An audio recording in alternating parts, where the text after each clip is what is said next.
বলিউড অভিনেত্রী ঐশ্বরিয়া রায় বচ্চনকে বিয়ের ইচ্ছা প্রকাশ করেছেন পাকিস্তানের বিতর্কীয় ধর্মীয় ব্যক্তিত্ব মুফতি আব্দুল কাফি। সম্প্রতি একটি পডকাস্টে অংশ নিয়ে তিনি এই ইচ্ছা প্রকাশ করেন এবং দাবি করেন, স্বামী অভিষেক বচ্চনের সঙ্গে ঐশ্বরিয়ার বিবাহ বিচ্ছেদ হলেই অভিনেত্রী তাকে বিয়ের প্রস্তাব পাঠাবেন। ভারতীয় গণমাধ্যমের খবরে বলা হয়েছে, মুফতি কাভি সেই পডকাস্টে বলেছেন, অভিষেক ও ঐশ্বরিয়ার দাম্পত্য জীবনে নানা সমস্যা চলছে বলে তিনি অবগত। তার দাবি, তাদের বিচ্ছেদ হয়ে গেলেই ঐশ্বরিয়া আমার কাছে বিয়ের প্রস্তাব পাঠাবে। তবে আমি কখনোই চাই না যে তাদের বিচ্ছেদ হোক, কিন্তু যদি সত্যি তাদের মধ্যে এরকম কিছু হয় তাহলে নিশ্চয়ই ঐশ্বরিয়া আমার সঙ্গে যোগাযোগ করবেন।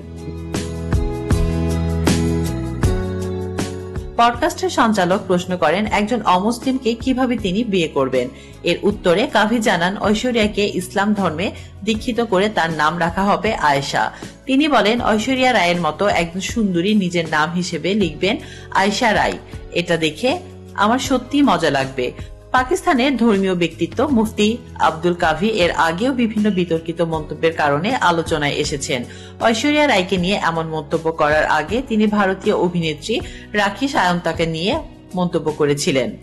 কাভি দাবি করেন, তার উপদেশ মেনে রাখি ধর্ম পরিবর্তন করে নাম রেখেছেন ফাতিমা। এর আগে রাখিকেও বিয়ে করার ইচ্ছা প্রকাশ করেছিলেন তিনি। তাসলিমা আক্তার শিমু, SBS বাংলা।